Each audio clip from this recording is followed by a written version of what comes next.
जय माता दी। आप सभी को चैत्र नवरात्रि 2026 के ढेरों शुभकामनाएं। बात करेंगे कि अष्टमी कब है और नवमी तिथि नवरात्रि की कब रहेगी। अष्टमी नवमी के साथ जिन्होंने पहला व्रत किया है उन्हें अंतिम व्रत कब करना है, विसर्जन कब करना है, व्रत जो कर रहे हैं उसका पारण कब करना है, साथ ही जो भ्रम है दूर करेंगे कि अष्टमी और नवमी एक ही दिन करनी है क्या, तो उसके बारे में बताएंगे कि ये एक दिन है या अलग अलग है। कन्या पूजन आपको कब करना चाहिए, क्या शुभ मुहूर्त रहेगा, हवन यदि आप कर रहे हैं या करते हैं तो कब करना चाहिए, किस विधि से करना चाहिए, क्या शुभ मुहूर्त रहेगा, व्रत का पारण क्या अष्टमी या नवमी को ही किया जा सकता है क्या या उसके बाद करना चाहिए, पुराणों के अनुसार नियम क्या कहते हैं।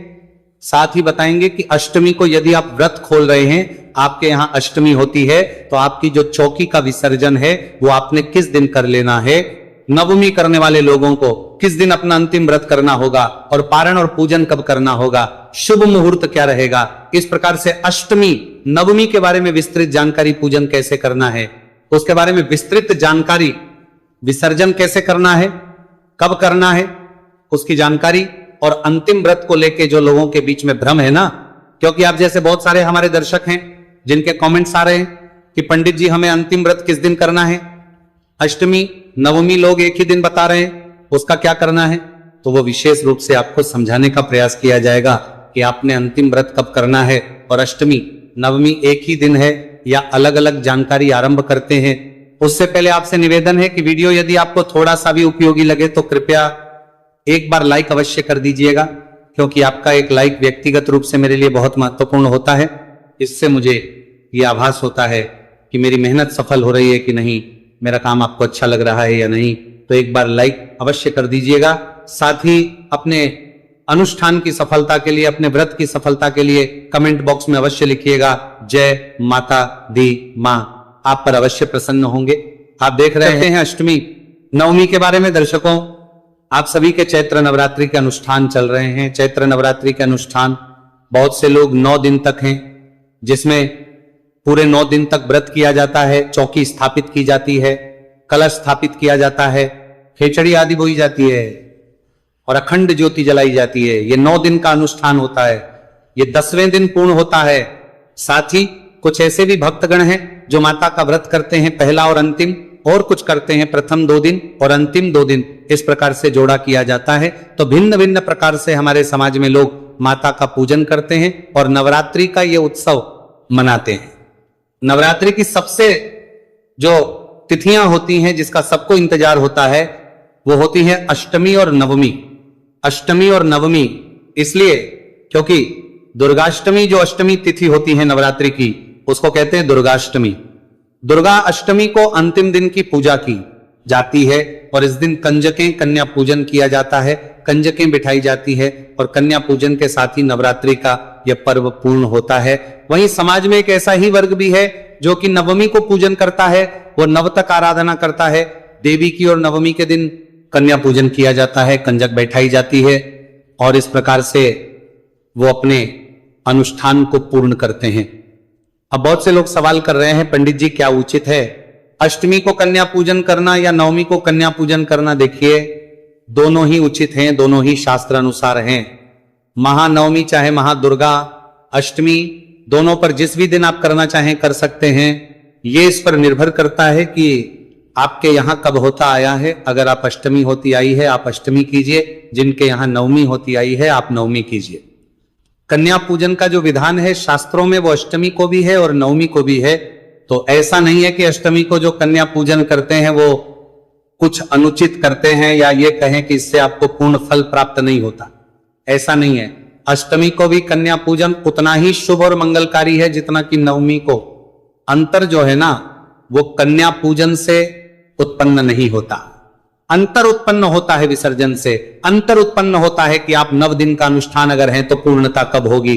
कन्या पूजन आप अष्टमी नवमी दोनों दिन कर सकते हैं, लेकिन यदि आपका नियम यह है कि आप 9 दिन का अनुष्ठान कर रहे हैं तो जो पूर्णता है ना वो 10वें दिन होगी। अगर आपने चौथी बिठाई है, 9 दिन का अनुष्ठान रखा है, तो जो विसर्जन आप करेंगे ना वो 10वें दिन करेंगे। ये शास्त्र की विधि है, ये मेरी बनाई हुई विधि नहीं है। ना मैं अपने मन से बता रहा हूं। पुराण कहते हैं कि 9 दिन का दुर्गा अनुष्ठान होता है, 10वें दिन उसका पूजन, हवन और विसर्जन होता है। तो यह विशेष रूप से आप लोग ध्यान रखिएगा कि जिसने यदि 9 दिन का अनुष्ठान किया है तो वो कन्या पूजन नवमी को करेंगे। लेकिन जो विसर्जन होगा, माता की चौकी आपने लगाई है, अखंड ज्योत जो जली है वो 10वीं को ही विसर्जित होगी, 10वीं को ही हटाई जाएगी, उससे पहले आप उसे नहीं हटा सकते। प्राणों के अनुसार यह दोष जनित है कि लोग अष्टमी करते हैं, अष्टमी को कन्या पूजन करते हैं और कन्या पूजन के साथ ही जो ज्वारे आपने बोए हैं उसका विसर्जन कर देते हैं।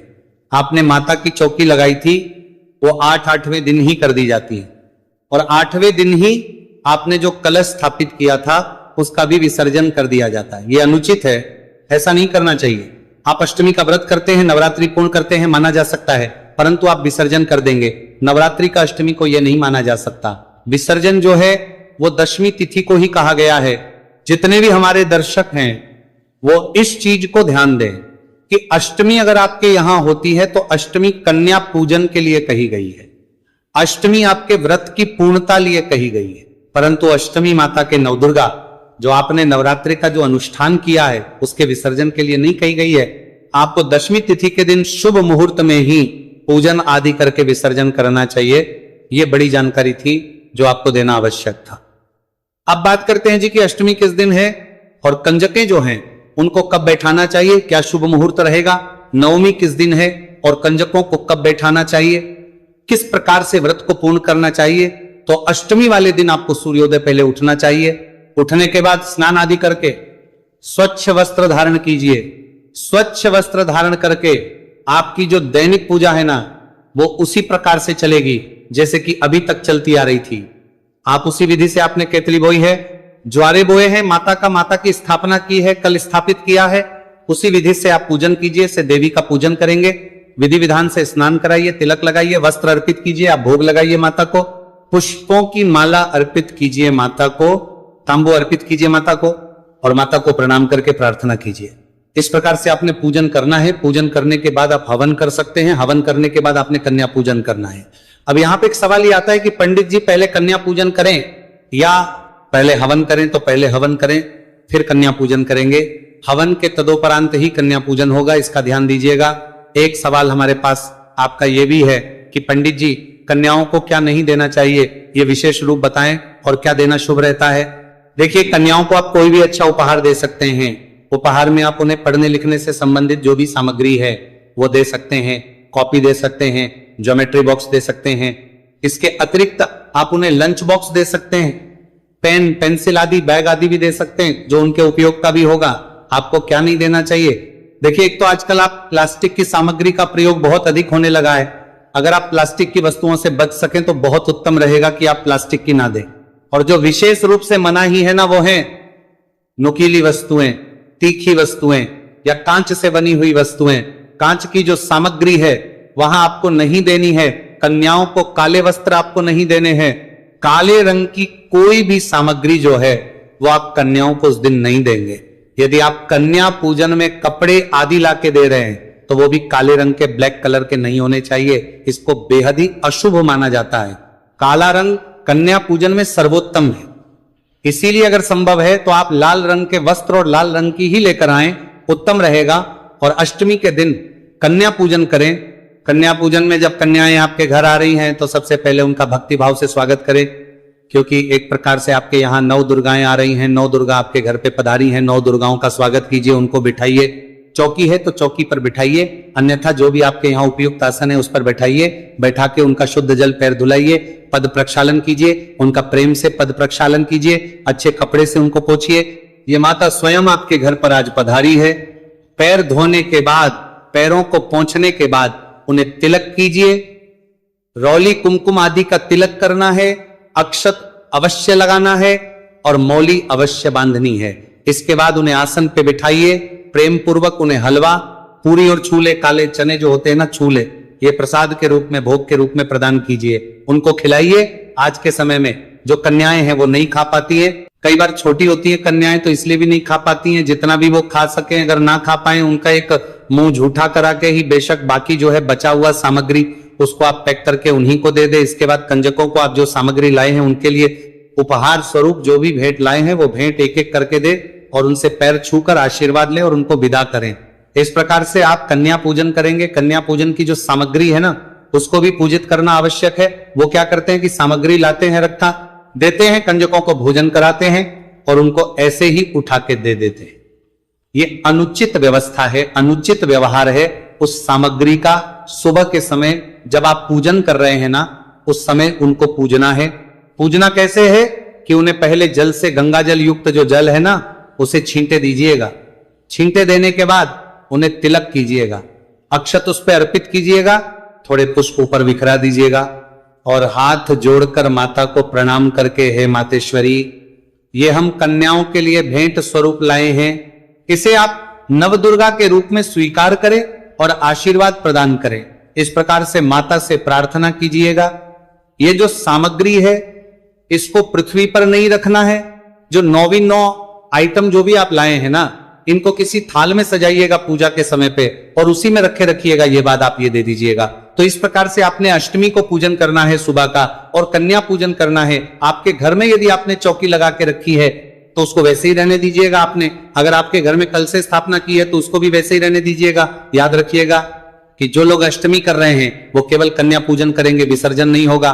और नियम तो यही रहेगा कि जब तक चौकी आपके घर में है आपको आदि का प्रयोग नहीं करना चाहिए। ये बात अलग है कि लोग अपनी सहूलियत के अनुसार, अपनी सुविधा के अनुसार चीजों को परिवर्तित कर लेते हैं। उनको लगता है कि अब हम अधिक दिनों तक लहसुन प्याज के बिना नहीं रह सकते तो अष्टमी को ही सब प्रवाहित कर देते हैं और उसके बाद अष्टमी के शाम को ही वो अपने हिसाब से जो भी खाना होता है, जो अनुचित व्यवहार भी हो सकता है, तामसिक पदार्थों का प्रयोग भी होता है, उसमें आप लग जाते हैं। शास्त्र ये कहते हैं कि संयम बहुत आवश्यक है। पूजा का दूसरा नाम संयम है। यदि आपके जीवन में संयम नहीं है, ये जो पूजा है जो आप कर रहे हैं ये व्यर्थ है।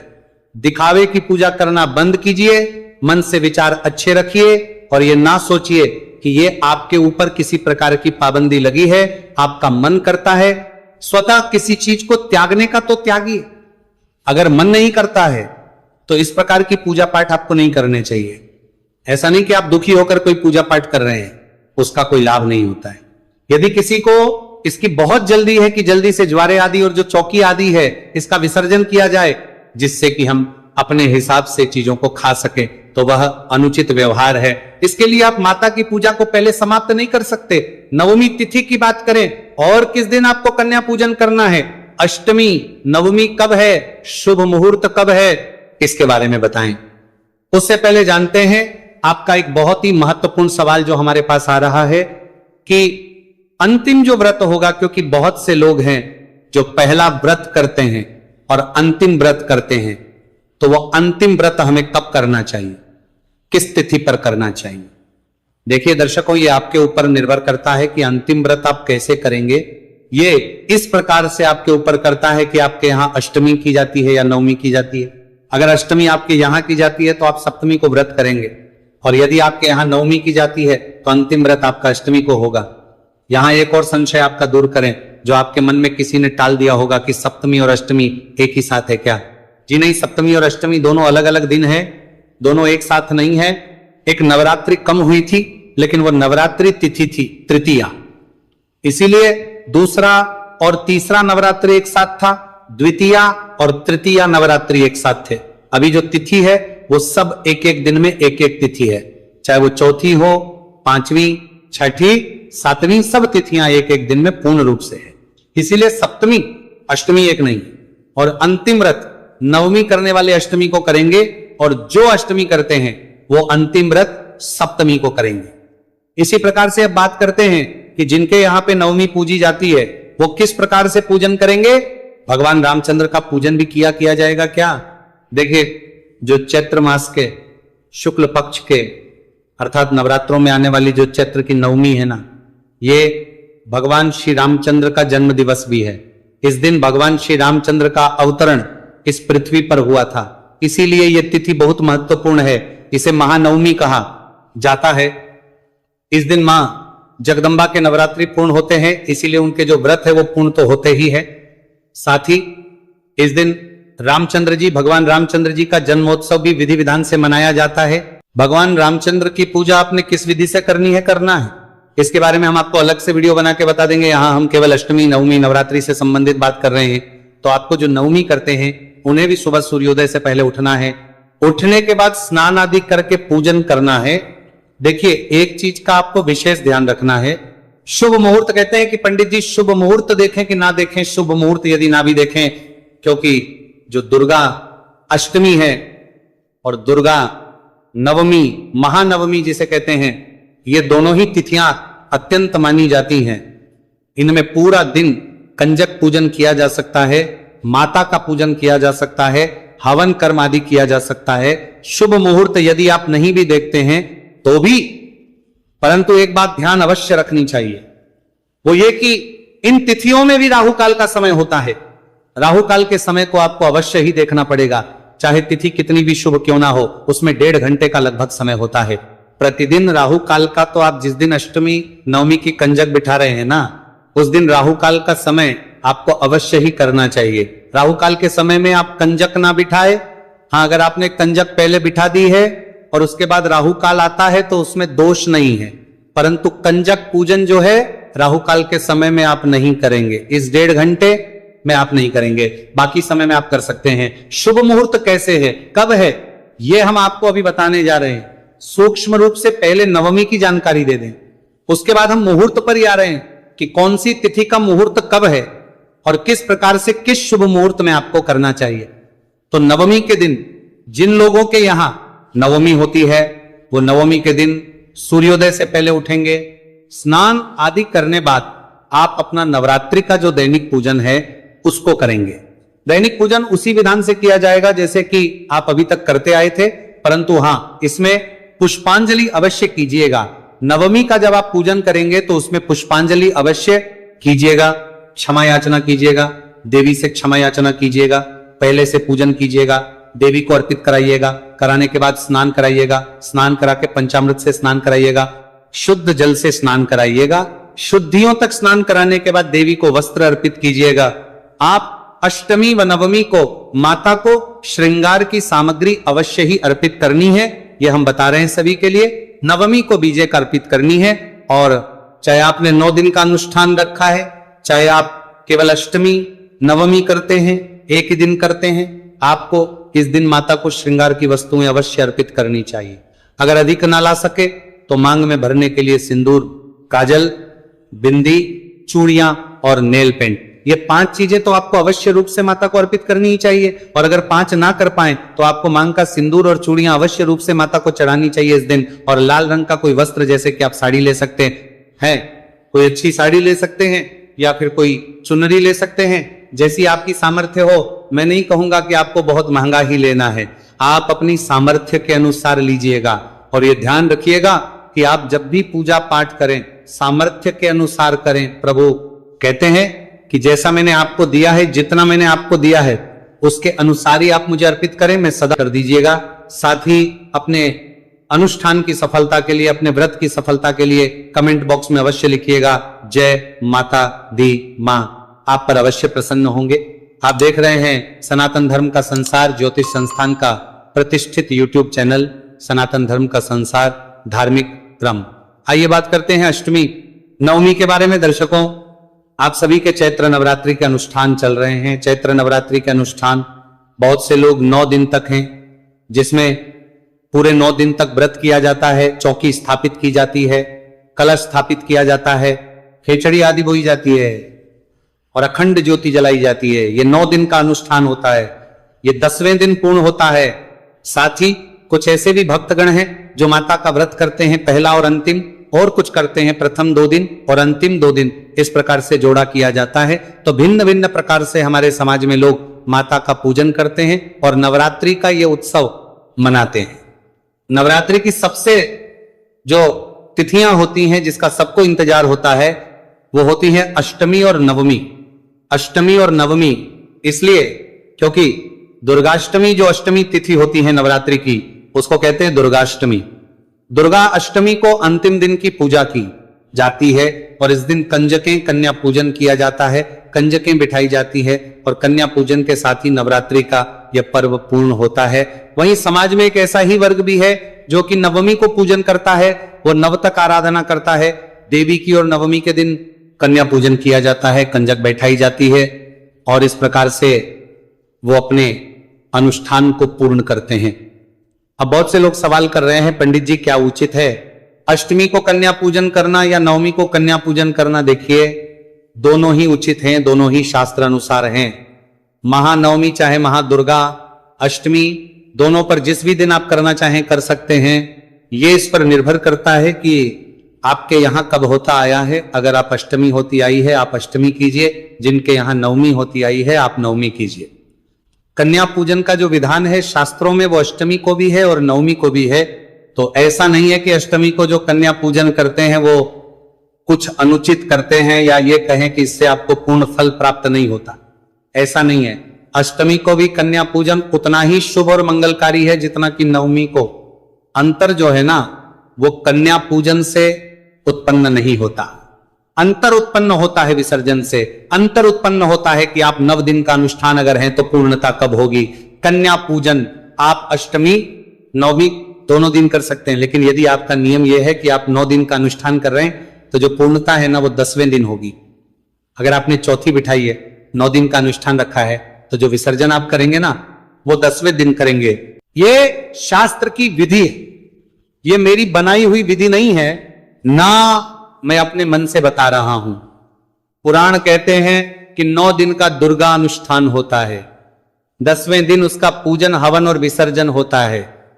तो यह विशेष रूप से आप लोग ध्यान रखिएगा कि जिसने यदि 9 दिन का अनुष्ठान किया है तो वो कन्या पूजन नवमी को करेंगे, लेकिन जो विसर्जन होगा, माता की चौकी आपने लगाई है, अखंड ज्योत जो जली है वो 10वीं को ही विसर्जित होगी, 10वीं को ही हटाई जाएगी, उससे पहले आप उसे नहीं हटा सकते।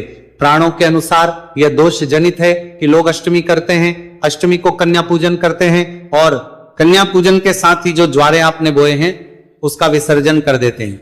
आपने माता की चौकी लगाई थी वो 8वें दिन ही कर दी जाती है, और 8वें दिन ही आपने जो कलश स्थापित किया था उसका भी विसर्जन कर दिया जाता है। यह अनुचित है, ऐसा नहीं करना चाहिए। आप अष्टमी का व्रत करते हैं, नवरात्रि पूर्ण करते हैं, माना जा सकता है, परंतु आप विसर्जन कर देंगे। नवरात्रि का अष्टमी को यह नहीं माना जा सकता। विसर्जन जो है वो 10वीं तिथि को ही कहा गया है। जितने भी हमारे दर्शक हैं वो इस चीज को ध्यान दें कि अष्टमी अगर आपके यहां होती है तो अष्टमी कन्या पूजन के लिए कही गई है, अष्टमी आपके व्रत की पूर्णता लिए कही गई है, परंतु अष्टमी माता के नवदुर्गा जो आपने नवरात्रि का जो अनुष्ठान किया है उसके विसर्जन के लिए नहीं कही गई है। आपको 10वीं तिथि के दिन शुभ मुहूर्त में ही पूजन आदि करके विसर्जन करना चाहिए। यह बड़ी जानकारी थी जो आपको देना आवश्यक था। अब बात करते हैं जी कि अष्टमी किस दिन है और कंजकें जो हैं उनको कब बैठाना चाहिए, क्या शुभ मुहूर्त रहेगा, नवमी किस दिन है और कंजकों को कब बैठाना चाहिए, किस प्रकार से व्रत को पूर्ण करना चाहिए। तो अष्टमी वाले दिन आपको सूर्योदय पहले उठना चाहिए, उठने के बाद स्नान आदि करके स्वच्छ वस्त्र धारण कीजिए। स्वच्छ वस्त्र धारण करके आपकी जो दैनिक पूजा है ना वो उसी प्रकार से चलेगी जैसे कि अभी तक चलती आ रही थी। आप उसी विधि से आपने केतली बोई है, ज्वारे बोए हैं, माता की स्थापना की है, कल स्थापित किया है, उसी विधि से आप पूजन कीजिए। से देवी का पूजन करेंगे, विधि विधान से स्नान कराइए, तिलक लगाइए, वस्त्र अर्पित कीजिए, आप भोग लगाइए माता को, पुष्पों की माला अर्पित कीजिए माता को, तांबू अर्पित कीजिए माता को और माता को प्रणाम करके प्रार्थना कीजिए। इस प्रकार से आपने पूजन करना है। पूजन करने के बाद आप हवन कर सकते हैं, हवन करने के बाद आपने कन्या पूजन करना है। अब यहां पे एक सवाल ये आता है कि पंडित जी पहले कन्या पूजन करें या पहले हवन करें? तो पहले हवन करें फिर कन्या पूजन करेंगे। हवन के तदोपरांत ही कन्या पूजन होगा, इसका ध्यान दीजिएगा। एक सवाल हमारे पास आपका यह भी है कि पंडित जी कन्याओं को क्या नहीं देना चाहिए, ये विशेष रूप बताएं और क्या देना शुभ रहता है। देखिए, कन्याओं को आप कोई भी अच्छा उपहार दे सकते हैं। उपहार में आप उन्हें पढ़ने लिखने से संबंधित जो भी सामग्री है वो दे सकते हैं, कॉपी दे सकते हैं, ज्योमेट्री बॉक्स दे सकते हैं। इसके अतिरिक्त आप उन्हें लंच बॉक्स दे सकते हैं, पेन पेंसिल आदि बैग आदि भी दे सकते हैं जो उनके उपयोग का भी होगा। आपको क्या नहीं देना चाहिए? देखिए, एक तो आजकल आप प्लास्टिक की सामग्री का प्रयोग बहुत अधिक होने लगा है। अगर आप प्लास्टिक की वस्तुओं से बच सकें तो बहुत उत्तम रहेगा कि आप प्लास्टिक की ना दें। और जो विशेष रूप से मनाही है ना, वो है नुकीली वस्तुएं, तीखी वस्तुएं या कांच से बनी हुई वस्तुएं।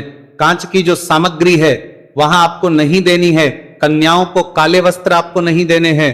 काले रंग की कोई भी सामग्री जो है वो आप कन्याओं को उस दिन नहीं देंगे। यदि आप कन्या पूजन में कपड़े आदि लाके दे रहे हैं